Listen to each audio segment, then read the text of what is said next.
Hey everyone, thanks for tuning in. If you're new here, consider subscribing. It really helps keep these stories coming. And while you're here, let me know in the comments where you're listening from. Now sit back, relax, and let's get into the story. I was a civil engineer before the lights went strange, and the newsfeed stalled. Before the sirens in Cincinnati bounced off the glass of Fountain Square and set the pigeons into a panic spiral over Carew Tower. If anyone asks how we built a city beneath a city, I tell them we didn't build it as much as we recognized what was already there and stitched it together. Cincinnati hides stories under its streets, cellars that used to be taverns, ice caves, bootlegger tunnels, and, most important to us, the abandoned subway cut that planners started digging a century ago and then gave up on. The tunnels were mostly dry, the air was cooler than above, and the concrete still rang solid beneath a hammer. It wasn't perfect, it was enough. I'm Alex Rios, 37, former project manager at the Metropolitan Sewer District. I spent years in high-vis vests, staring into shafts and thinking in elevations. My brain still narrates in culverts and cross-sections, and the polite geometry of right-of-way diagrams. Maybe that's why I survived. Outbreaks don't negotiate, but physics does. You give load a path, you give water a gradient, you give air a place to go. The living and the no longer living obey the shape of a space. When the emergency alerts hit our phones, and TV crews in those first days used words like clusters, we were already setting aside rebar, LED shop lights, and any diesel we could siphon. I'd worked side jobs with a union crew that knew the old subway alignments. Under Central Parkway, ghost stations near Race Street and Liberty. We didn't know how long we'd be down there. We just knew that above ground, the streets were becoming unpredictable. The first 2 nights we still heard traffic. After that, helicopters and then only wind. We formed a council because we needed one. Dr. Priya Shah had run a clinic in Over the Rhine and moved with the steady calm of someone used to bad days. Nora Bennett, retired army colonel, had a voice that travelled and a habit of quietly checking door hinges. And there was me, the one who knew where the water would run if the pumps failed. That was the early core. It grew quickly. Welders from an auto body shop, a librarian who turned out to be the best quartermaster I've ever met, a stained glass artist who understood humidity like a scientist, children, grandparents, a campus security officer from UC who'd been first on too many scenes and now wanted a place that didn't have sirens. We named the place the Buried Sanctuary one evening because the absence of a name felt like a hole in a load-bearing wall. I drew a site map on a whiteboard in the old Race Street station shell, residential sector along the largest dry caverns, farming sector in the loop where groundwater seeped and we could manage humidity for mushrooms. Water recycling in the compartment that still had intact sump connections. Energy dotted all along the cross passages. A string of salvaged solar panels on rooftops up top, wired down to rack batteries. A small geothermal loop where 100 feet of ground gave a stable temperature for heat pumps and a roll your eyes, yet it works flywheel the machinists cobbled together from a cement mixer drum. Nora set our defense doctrine the way you might lay out a walkway through a garden, straight where it needed speed, curved where it needed time. Choke points with steel doors, fire break lines marked by red tape and arrows, a flame curtain that was really 2 rows of overhead copper tubing fed from a gravity tank of diesel bio blend. If activated, it created a quick wall of heat across a portal. Our goal wasn't mayhem, it was separation. Time enough to close the next set of doors without anyone getting cornered. We learned discretion. Suppressors scavenged from a sporting goods store helped, but sound still travels weird underground. Nora trained teams in quiet tools, pry bars, hardwood batons, the kind of spears you make by affixing a sharpened spade to a conduit pipe. And yes, bows. It sounds theatrical until you've seen someone put a carbon arrow into a target with no more drama than an eye blink. For firearms, we standardized on what we could feed. 9-ton 19mm carbines and pistols, because the magazines and parts interchange. .22 rimfire for small game hunts across the river in Kentucky, where the woods muffled sound. A couple of 12-gauge pumps for short-range emergencies, when you didn't need finesse so much as certainty. We catalogued every round because you can't print ammunition with goodwill. Daily life found a rhythm that never entirely fit and yet carried us. We ran the big fans at dawn and dusk to exchange the air through the vents we'd sealed with mesh and grease traps for scent control. Priya established a clinic near the water sector where filters hummed and UV lamps glowed. The hydroponics team, led by Alina, a former brewery tech, converted food-grade totes and PVC tubes into nutrient film channels for lettuces, chard and dwarf tomatoes. For protein, we had beans, then mushrooms, then tilapia in 2 horse troughs connected to the hydroponic loop. In the evenings, we heard the soft tick of valves and the low ribbit of water like a heartbeat for the whole place. Above us, the city slept and didn't. Sometimes, at night, we climbed to our rooftops to sweep panels clean and take soundings. You can tell the difference between a stray dog and one of the infected by the way it moves. The dog veers.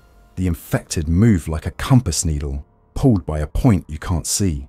We learned to become very small on those roofs, to glide, to avoid light.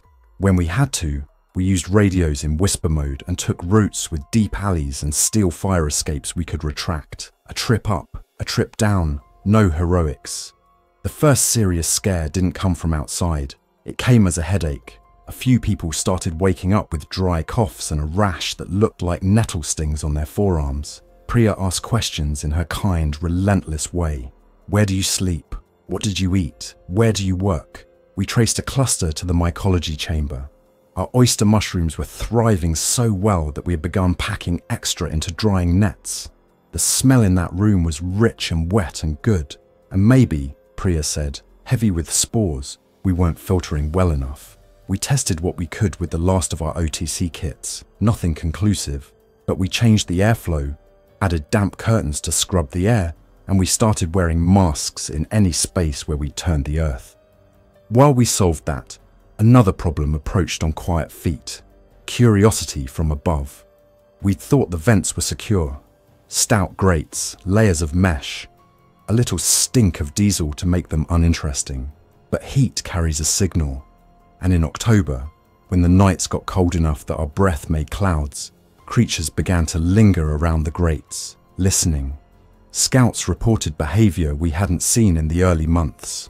Small clusters would pace a perimeter around an access cover, then go still together, as if some common thought had paused them. It might have been our imagination. We logged it as a trend anyway, because trends are the way a quiet detail turns into a plan. We divided our scouts into 2 branches. One group, the Pathfinders, moved along the rail cut and service corridors to map. The other, the Gatherers, travelled light, moving at last light to small targets we'd marked on a shared atlas. Targets weren't just groceries. We sought med cabinets, UPS battery racks, weatherproof junction boxes, bags of soil, clean fabrics, water chlorination chemicals. We avoided warehouses that had been obvious early targets. A dentist's office yielded floss and a hand-crank suction pump. An HVAC contractor's warehouse gave us spools of thermostat wire and bags of fasteners more valuable than any box of bracelets in a shop window. Our standard loadout was modest.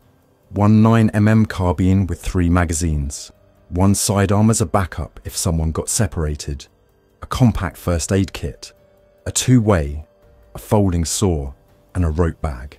If a team brought more than they could carry at a quiet walk, Nora cut their manifests until they did. That's what it looked like when things worked.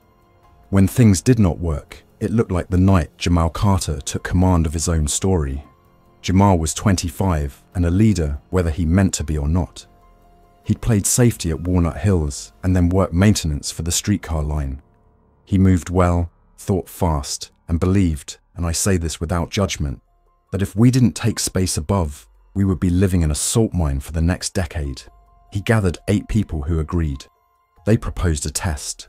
occupy an apartment building at the edge of Over the Rhine, fortify it with braced doors and silent traps, and use it as a sunlit annex. The council said no.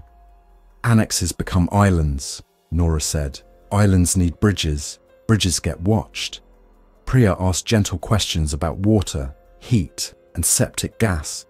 I asked about egress, 1 stairwell, 2, how many ways out beyond windows into an alley that could become a funnel. Jamal listened, thanked us, and then went anyway. He took our best ladder and 2 of our quietest people. They were strong and careful, and for 3 days, it looked like we had just lost an argument. Then a single radio call arrived in our channel in a voice that sounded like breath scraping on a grater. They're testing the doors, not pounding, not ramming, testing, latches, hinges, panels.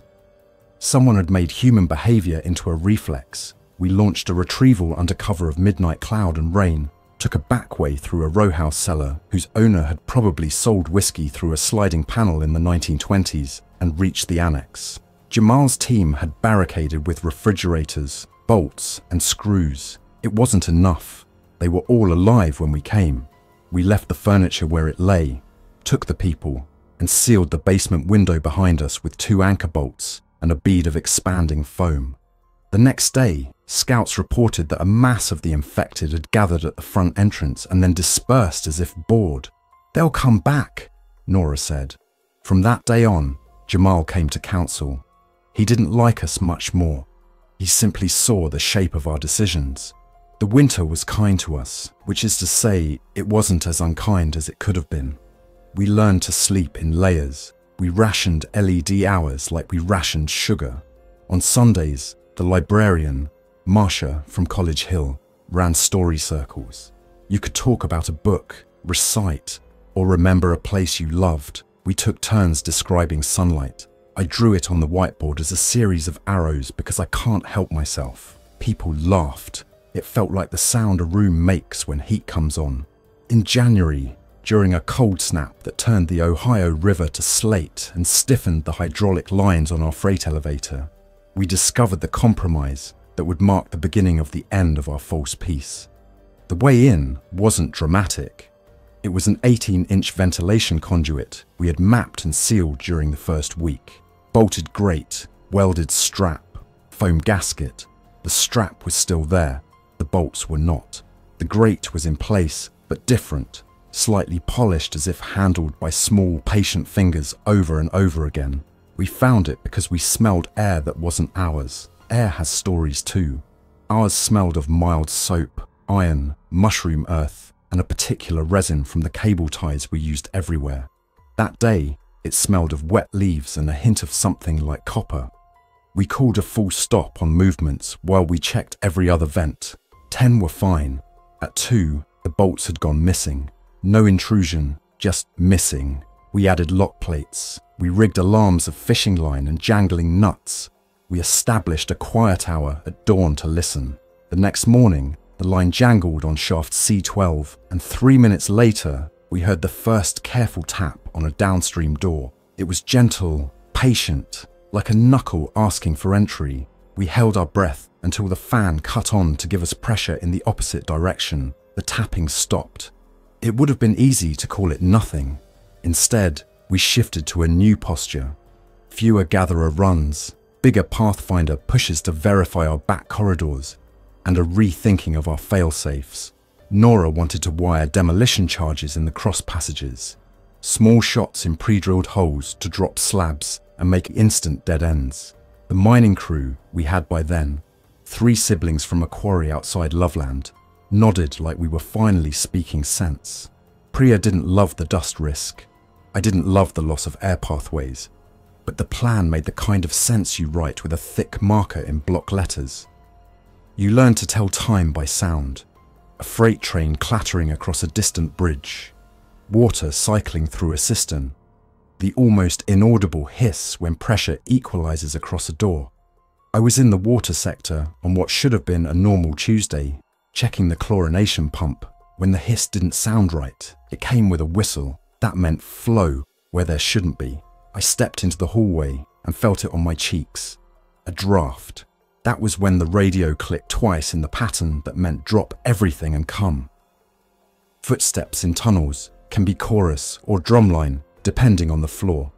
These were chorus. People converged on Sector D, one of the old station platforms we used for storage. Someone had moved the end cap on the maintenance duct behind it. Scratch marks along the edge were faint, like a cat looking for a weak point. If you're reading this to learn a trick, here it is. Treat scratches like math. Every line says direction, force, intent. These were parallel, low, repetitive, getting deeper toward one bolt we'd replaced with a shorter one because we'd run out of long. That's the unwavering thing about disaster.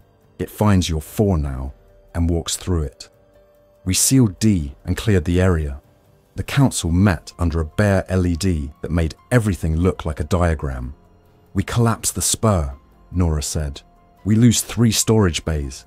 We lose our last cache of dry grain, Marcia said. We could move it, but we can't move the walls. Jamal looked from the bolt to the storage map and shook his head in the slow way of someone who has just seen a friend take a wrong turn in weather. What's downstream if they get past D? He asked me. I traced it with a finger. D connected to a fan alley that led to C12.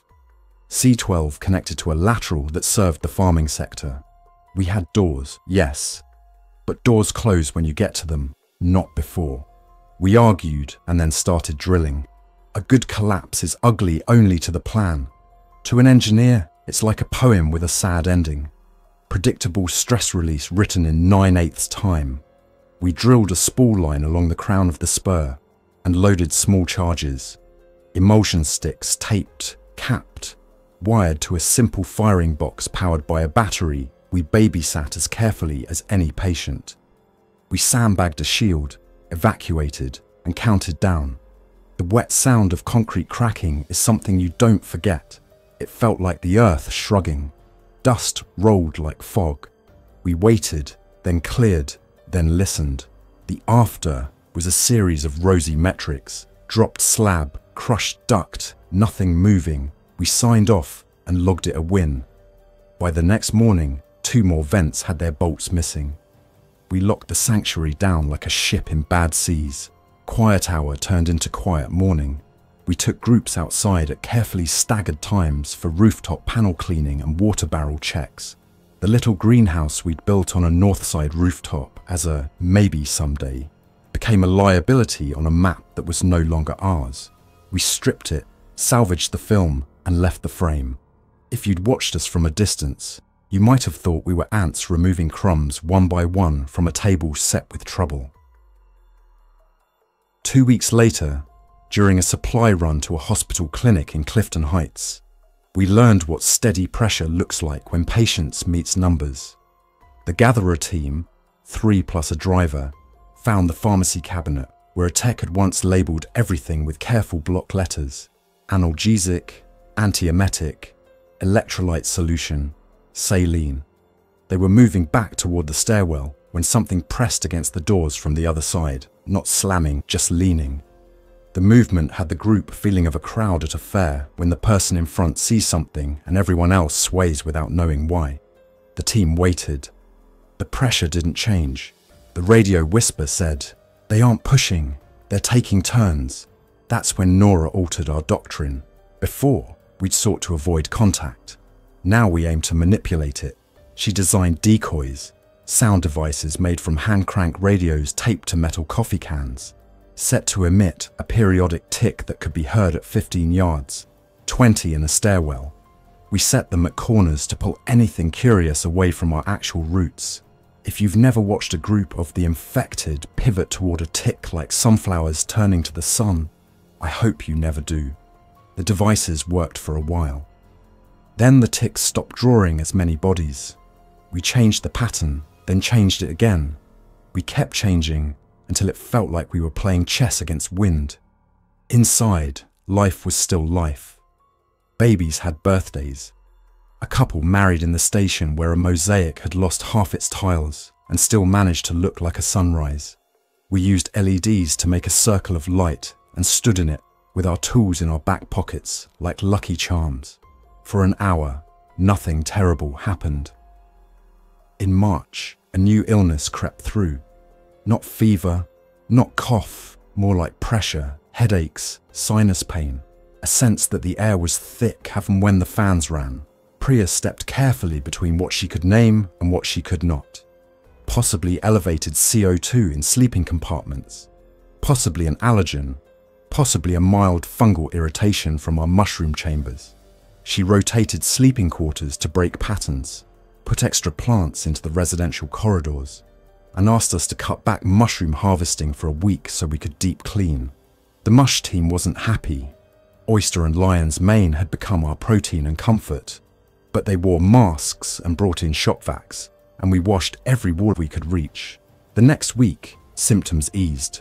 We added one more item to the list of things that required vigilance. In April, after a heavy rain, a Pathfinder team followed a storm drain lateral to check a brick culvert that dated to the 19th century.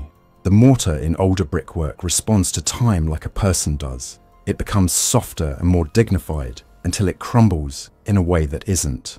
The team's leader, a patient man named Alden, who could tell you the era of a wall by the colour of the clay, found something lodged in the culvert grate. A human hand would raise alarms. This was worse in a way that was quieter. A bent section of rebar, polished and then rough where someone had used it against concrete. It looked like a tool and a message at once. "They're learning from us," Alden said. I believed him, and then tried not to think about what learning meant for something that didn't meet you with language. There are days I wish we had picked a different city, some place with no tunnels. But then I remember that there is no city with no subcellar, no basement, no service corridor a person could use if they had a reason. The map is not the danger, the map is the way back. It happened in early June, on a morning when the air felt like a cool hand on a forehead. The alarms on both C12 and another vent 2 corridors away tinkled within a minute of each other. We dispatched a team to each. I took the C12 team with Nora, while Jamal took the other. We walked on the balls of our feet, the way you do when your body becomes an ear. At C12, the grate looked unbothered, the fasteners in place. Beside it, a smear of something like clay darkened the concrete near the floor. Nora looked at me, and I looked at the smear, and we both thought the same thing. It was shoe mud, not ours. Someone had been here, and then left. We went quiet enough to hear the blood in our heads. Then the radio crackled with a single word from Jamal's team. Hinge. The door at the far vent had been hinged on our side. That's normal. What wasn't normal was that the hinge pin had been half pushed out from the other side. Someone, or some set of someones, had found a way to pry in a small crescent of movement and tap a pin loose with the patience of dripping water. I checked the door frame and found a shallow scratch around the bolt that served as a latch catch. The scratch was new. There was the faintest smell of breath. That afternoon, we changed our status from secure to situational, which was a phrase we invented to avoid saying the word that ends planning cultures. Compromised. We decided to accelerate the demolition plan. We would cut and drop 2 non-essential spurs and 1 short cross passage that we'd used as a convenience corridor but could live without. The mining siblings, Sam, Ruth, and Lila, laid out the charges with a tender concentration that reminded me of baking. A dozen of us set out to move supplies we'd staged nearby. We worked until our arms trembled. The idea was to act before night, when above-ground activity often increased like a tide. We didn't make it. The alarm at D chimed, then chimed again, then went silent. Not a fade, but a cut, like a wire had been lifted off a hook. We were between stacks of crates when a sound came up through the floor of the adjoining tunnel. Not a knock, not a shout, but the sort of low chorus you hear under a stadium 20 minutes before a game. A mass, a murmur, a feeling. I saw Nora register it and reach for the radio. Phase 1. She didn't shout. She never shouts. People just hear her. Doors thumped as they sealed. The flame curtain at the next portal hissed to life, not to burn anything so much as to warn them off and give us light. We had rehearsed. Rehearsals never match turnout, but they keep your hands from making the wrong choice first. Jamal took a fire team to the right to hold the lateral while we armed the charges. I went with Sam and Ruth to the spur. Sam set the last cap, and we started to back out when I heard it, the minute rattle of a chain I'd never noticed at the far end of the spur. A lock someone had left dangling in a way that only noise gives away. The rattle was small, the silence behind it was large. I turned my light off and listened with my skin. They came without yelling, of course. They came like fog, like they had become the space. The first one's silhouette appeared at the far end. A shoulder before a head because the ceiling dipped there, and even in whatever state you want to call it, a human shape still ducks under a low beam. Behind it, more shoulders. The rhythm like steps timed to breath no one remembered learning. I clicked my light on low and found the target for the detonator, a clay loop of wires on the wall. "Clear," I said. "Clear," echoed Ruth. Already moving, we pulled back. I tried not to see their faces because that isn't useful, and because we had people we love to aim our focus toward. We reached the bend, put up the shield, and I gave us an extra half second because everything in me wanted to be sure no one's foot was still in the bad place. Then we dropped the roof. The shockwave moved through us like a door opening. Dust carried tastes, mineral, old rust, the dry paper of collapsing forms. The chorus sound cut off. We waited, counted, listened for secondary falls. None. Nora ordered phase 2. We fell back to the next line, where the flame curtain had died to a line of warm pipes. Jamal's team checked in, intact, but they'd used their last smoke to confuse a group that had smelled its way toward the lateral. We lost the spur. We lost the storage in it. And we did not stop them. That's the thing you tell the story around if you want it to be true. The drop blocked one path, but a group of the infected had already split at an earlier junction and found another vent we had written off as too small for a problem. The thing about problems is they don't care what you write. Inside the farming sector, a small crew had been trimming basil under LED strips when they heard a sound that didn't belong to plants or pumps, a soft drag of something against a growing table. They managed to fall back into the corridor and pull the secondary door, but the door wasn't designed to be a main line. It held with a metallic whine the way your knee holds when you run up the last hill you promised yourself you wouldn't. That bought us 15 minutes. 15 minutes is years in a place where timers count in breaths. Nora shook a smoke can, triggered it, and rolled it like a bowler into the lateral to slow anyone coming up behind. Priya organised a rotation of people with masks to help anyone in the farming sector who could still run. Alina killed the lights in the hydroponics loop to make our space look less interesting. The mining crew split, Ruth to check the small cross-passage drop, Sam to help me wire a last-ditch cut across the main connector that would keep the infected from reaching residential if they got past the farm. Lila did something I will always be grateful for and would never have thought to do. She grabbed a grease pencil and wrote directions at each corner, simple arrows to out, to air, to water. Panic turns smart people into lost people. Arrows make a map out of fear. Jamal caught up with me outside the connector and handed me a roll of extra wire without my asking. His face looked like a man who had put down a heavy thing too late. "We're with you," he said, which wasn't the same thing as "I was wrong," which would have been an unhelpful sentence in any case. I skinned wire, twisted, taped, and taped again, because tape has stopped more disasters than any speech. Nora came up on the net. "Farm door integrity at 60% and falling. Move." We pulled the last person out of the farm, a teenager named Eli with a tray of seedlings he refused to drop, and which I later realized kept his hands from shaking. And then we closed the connector door and set the charge. The door wasn't designed to take demolition flash on its own side, so we built a little shield of sheet steel and bags of gravel to protect it from our own decision. I gave Nora a nod. She gave me one. We pulled back through 2 corners to avoid the overpressure. The cut took. The tunnel beyond it shifted like a jaw finally unclenching, and then settled into a new, uglier geometry that promised one beautiful thing. Not passable. Dust filled the corridor. Alina started to cough and then cover her face with a sleeve, and then laugh in a way that sounded more like a sob. "We lost the tomatoes." she said. I can regrow them, Priya said, which I believed because she said it like she would will it into truth if the world didn't cooperate.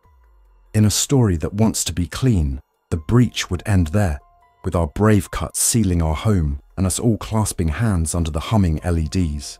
I love clean stories. I also know concrete. Dust finds the places you pretended were tight. It leaked into residential, over a threshold where the floor dipped a quarter inch toward a drain. We masked up and ran the fans against damp filters we'd made for other kinds of risk. The air tasted like powder and then like nothing. We did a head count, and in that terrible math we discovered 2 less than the number we should have had. One was a builder named Angus who had gone with Nora to the far lateral and might still be working. The other was a child, Lily, 8, who had a habit of hiding in the mushroom chamber to watch the way light glowed through the white caps. The chamber had been one of the first we sealed when the first alarm sounded. It was also connected to a small service passage we'd never loved and had promised ourselves we would widen someday. Someone said Lily's name. The sound ran through us like current. We didn't have time to plan. We had practice instead. I took 2 with me, and Jamal took 2, and we moved like we'd rehearsed. The lead with a baton, the second with a light and a hook, the third with the job of saying stop at the right time. The mushroom chamber door had an observation port we'd installed for the fun of watching growth. I wiped dust from the port with my sleeve and peered in. The LEDs were off, but the dim light from the corridor showed shapes like sculptures in snow. One of them moved, small and quick, and then a voice whispered in a tone you would use if you were trying not to wake a sleeping animal. Alex? Relief can make your knees a bad idea. I leaned my forehead against the cool of the steel and then remembered where we were and unleaned. We cracked the door just enough to slide in sideways. The room smelled earthy and clean and safe in a way that made something ache. Lily stood under a shelf with her hands on 2 support posts like a person bracing in a subway when the train starts. She had a filter mask on upside down, better than nothing. I signalled, and she stepped to me with the solemnity of a person who knows rules matter. We moved out. Behind us, something thumped once against the service door. A small sound, a tension, nothing more. We closed our door, spun the wheel, and then did something I am not proud of, but which worked. We wedged that door with a broken crowbar and ran a bead of foam into the gap. It would hold 5 minutes. We took 30 seconds to hug the child, then walked. We did not run. Running gets you numbers wrong.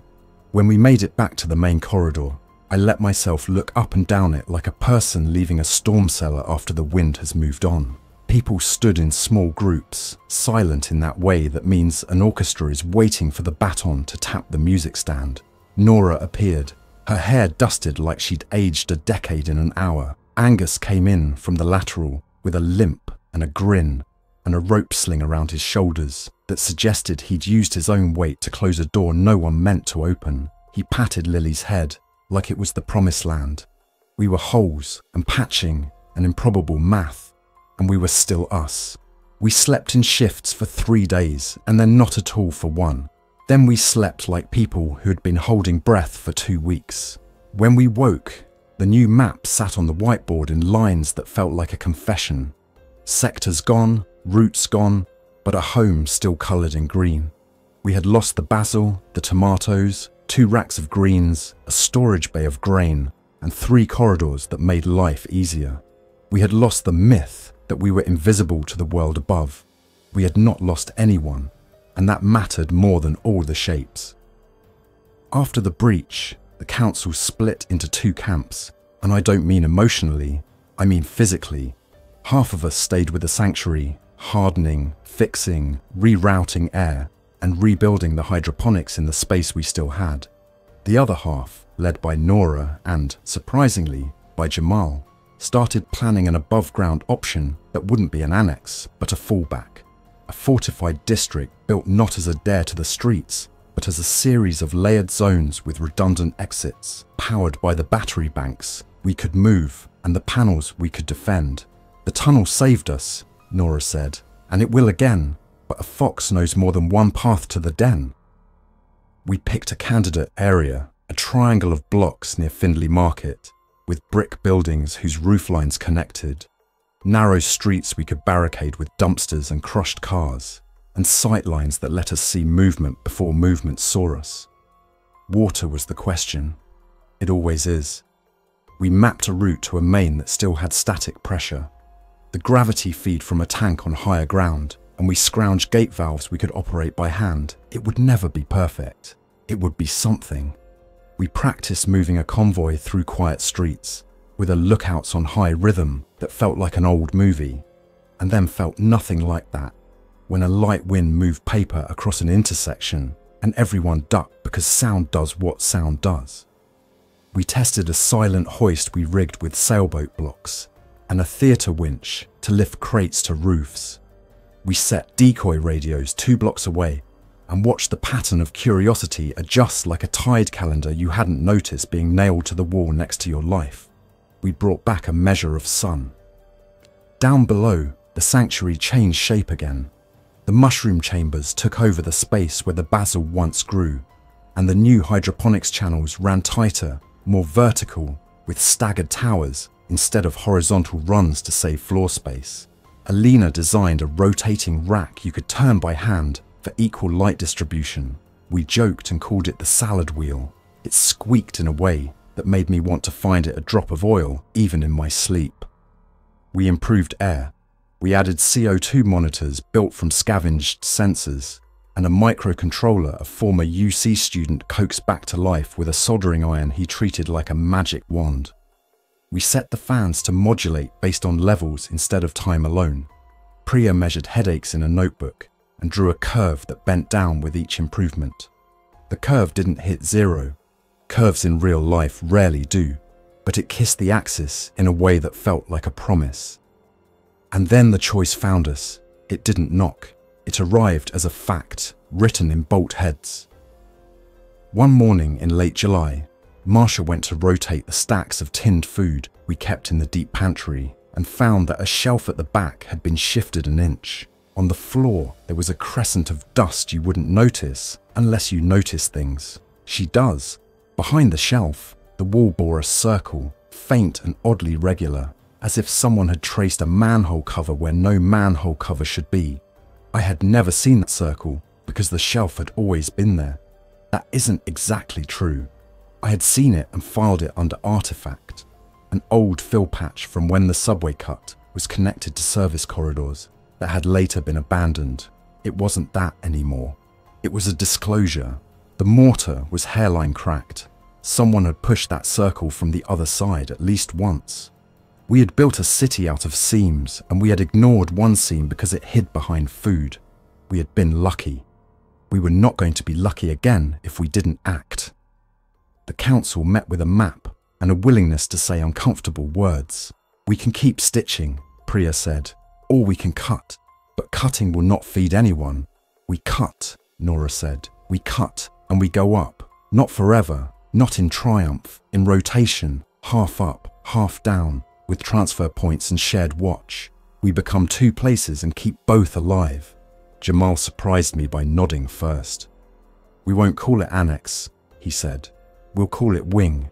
Wings are how you move without falling. We spent 8 days preparing a move most of us never wanted. We trained people who'd never been on rooftops to move on rooftops. We wrapped battery racks in rubber and built skids. We labelled everything with arrows and big words like water and air because emergencies turn every label into a path home. We chose a morning when a front would push wind from the west so that our scent and sound might carry toward blocks we didn't need to cross. We dressed in the dull colours of brick and shadow. We told a story out loud so that it would be ready in our throats when we needed to say it without shaking. We go quiet. We go light. We go together. We keep a way back. We set the last charges where they needed to be if the circle in the pantry became a door with the wrong hands on our side. The electrician, Thomas, who had once wired stages for rock shows, set a timer on the lights in specific corridors so that, if triggered, one zone would go dark and another would go bright in a sequence designed to make a curious mind follow the wrong trail. It felt like magic, which is what engineering looks like when your heart is pounding. At dawn on the 9th day, We lifted the first crate into light. The city was the city, quiet, then not, then quiet again, like the chest of a sleeping animal that might be dreaming. We moved along the roofline above Findlay, past the red brick ribs of buildings that had seen floods, riots, parades, and now us with our carts and hopes. The morning light fell like water over old stone. If a person had been painting it, they would have added a brighter streak, where a leaf moved in a breeze that didn't touch the ground yet. Our lookout signalled clear. We shifted weight like a chorus line with no audience but one. The first battery rack reached its new cradle, and the microgrid, Jesus-wired by Thomas, chirped alive like a bird thinking about a song. Below, in the sanctuary, a sensor tripped on a small fluctuation. A mesh resting on a vent flexed a millimeter and then stilled. A door we had downgraded from red to orange months ago creaked faintly as its frame warmed with the day, or with breath, or with meaning. The timer lights ran their script once at half speed. No footsteps followed. We made the second lift. If you're waiting for a chase, for a sprint across sunlit roofs with silhouettes reaching, I'm glad to tell you we didn't get one. The morning was ours. We placed panels like lily pads and linked them like hands. We hoisted water containers and rolled them into place with the care you give anything heavier than a decision. We raised 3 lines of signposts and hung a strip of reflective tape at each, so that in moonlight, if all else failed, an arrow would still point toward a door you could close behind you. By noon, the Findlay wing existed on paper, in wire, in bolts through roof joists and batteries humming under shade. By dusk, we had people sleeping in 3 apartments whose windows we had bricked in from the inside to make walls within walls. By midnight, the microgrid sank into a steady rhythm that meant the day had worked. I walked a patrol across the roof and looked toward the river where a barge had once stood moored and now had become a raft for weeds. The city smelled like summer, brick, dust, something sweet from somewhere no one had tended for a while. I sat with my back against a chimney and listened. In the morning, 2 small groups moved between wing and sanctuary, trading goods and stories on a schedule that looked like a cardiogram. We kept the radio quiet. We spoke in hand signals and notes passed down a line. Priya set up a satellite clinic above, sunlight making her instruments look hopeful. Nora split watches and set whistles that spoke 3 notes: come, caution, cover. Jamal installed a ladder that folded into a wall and vanished. He looked like a person who had found a job that matched the inside of his head. Down below, the pantry wall held for a day, then 2, then another. On the 4th day, hairline cracks spread in a spiderweb. We heard the faintest scratching, a whisper of plaster grit sliding along concrete. We prepared the last lever that would drop a section of wall into the void beyond and seal a story with a chapter we didn't wish to write. I put my palm flat against the cool circle and thought of all the people who had leaned on walls like this in cities after floods and during power outages, and while waiting for days to become days again. Then I set aside my thoughts and picked up my role. On your signal, Nora, I said. On yours, she said back, because trust moves both ways or it doesn't move at all. We dropped the wall. It landed with a concussion that rolled down the corridor and back like thunder bouncing between hills. Dust bloomed pale and slow. The scratching stopped. There were no hands reaching through cracks, no voices, no faces, only silence shaped by our choice. The pantry was smaller now. The sanctuary was smaller now. We were not. I write this in a notebook I stole fair and square from a storeroom stacked with office supplies for meetings that never happened. My hands are steady. The lights above my table are powered by a panel that used to show up in real estate brochures as green. The water in my bottle tastes faintly of plastic and victory. Lily just ran past me, then came back and scolded me for writing crooked lines on a page with squares.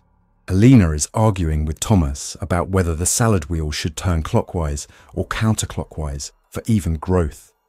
Priya is teaching a class on how to tell a headache from a warning. Nora is sharpening a pencil with a knife She keeps so clean it might be a mirror. Jamal is on the roof, checking the tie-downs before a storm that may or may not arrive. We live in two places that are one place. The wing feeds the sanctuary with light and air, and the sanctuary feeds the wing with water and calm. We move in shifts like tides. We go up when the wind and the watch agree. We go down when the roofline turns to shadow, and voices carry in strange ways. We listen to vents like they are instruments. We treat doors like friends.